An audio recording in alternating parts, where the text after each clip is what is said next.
Welcome to KNN. KNN is brought to you by Bob Knakal, Chairman of New York Investment Sales at JLL. Hi, I'm Jonathan Hageman, Managing Director at JLL. Welcome to KNN. Today I'm here with Bob Knakal, Chairman of New York Investment Sales. And today we're going to talk about the 2018 investment sales market. So Bob, now we have the numbers, they're officially in, but before we dive into them, why don't you give us a little bit of history of where we are in this cycle of the current market? Okay, Hags, well, I always like to do that. I'm glad you started with that. I think if we look at this cyclical period, 2014 and 15 were clearly the peaks of the market in terms of volume.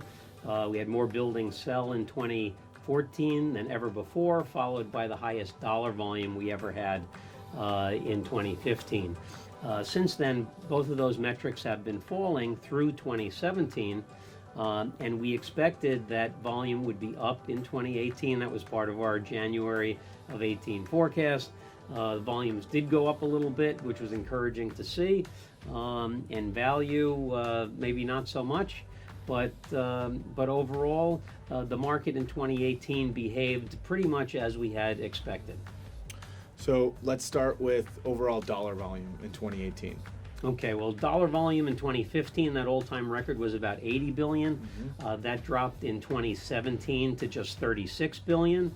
But last year it finished at a very strong 48.7 billion, which was up about 39% from 2017. Still less than half of what it was at the peak of the market in 2015, but still a nice increase. With respect to the number of properties sold, we went from about 5,500 down to about 3,600. Last year, the number was about 3,799, which was a 4% increase over last year. So both of our volume metrics performed very well, and they were up from 2017. So Bob, I know now that we're at JLL, our research team is specifically focused on properties in value greater than $10 million. So let's dive into some of the specific metrics in that tranche of the market. Yeah, absolutely, Ags. And I have to say our research department here has been unbelievable. The quality of the research is unparalleled, and they're really giving us a lot of great stuff to work with. I think the interesting thing when we look at the investment sales market for properties over $10 million is that it peaked a little later than the broader market did, particularly in terms of number of properties sold.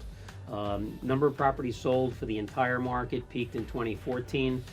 For investment sales over 10 million, it actually peaked in 2015. So when we draw a lot of our comparisons of where the market performed in 2018, we look at them compared to 17, we see nice increases, but compared to the peak in 2015, the numbers are off pretty significantly. So now that we established the metrics, we'll talk about dollar volume within that sector. Well, Hags, that's a great question. For investment property sales in the city over $10 million, last year there was 26.7 billion in dollar volume, and that was up about 20% from the about 22 billion that we had in 2017. So Bob, why don't we get into some of the specific asset classes? You want to start with office? Sure. If we look at the office sector, office has performed relatively well. Last year there was $12.7 billion of office building sales, which was essentially flat from 2017. Now tell us about the metrics for retail.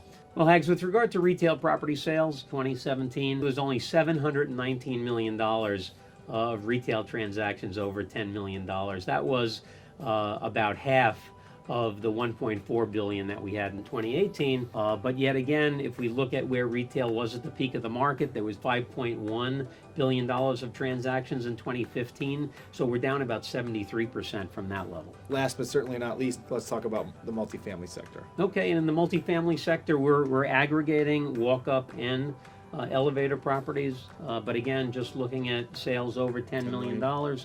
Last year in 2018, we had $4.6 billion of transaction volume. That was up about 80% from the year before. Now that we've talked about dollar volume across the market, let's get into specifically the number of properties sold. Right, with respect to number of properties sold over $10 million, Hags, in 2018 there were 226 transactions. That was down 6% from the 241 that occurred the year before. Bob, that's the overall market. Now let's get into the three sectors we talked about specifically, the number of sales for office, multifamily, and retail. Right, well, Hags, the number of sales in those key groups were actually up or flat last year. So it's in the miscellaneous category, land, medical, industrial, all of those uses, they were down slightly. Let's get into value. So tell us what happened with value. Let's start with office.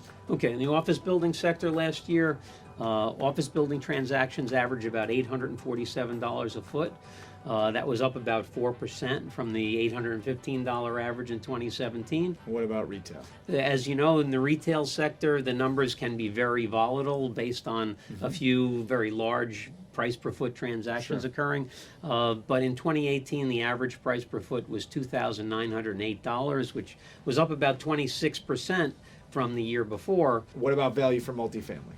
Well, multifamily kind of took it on the chin in 2018, Hags.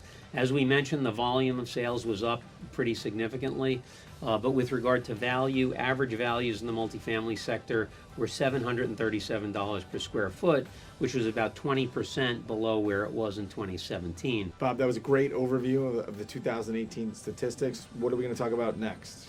Well, I think for the next episode, we're going to talk about foreign investment and how foreign investment impacted last year and where we see that part of the market going. But we'll be back next time with that topic.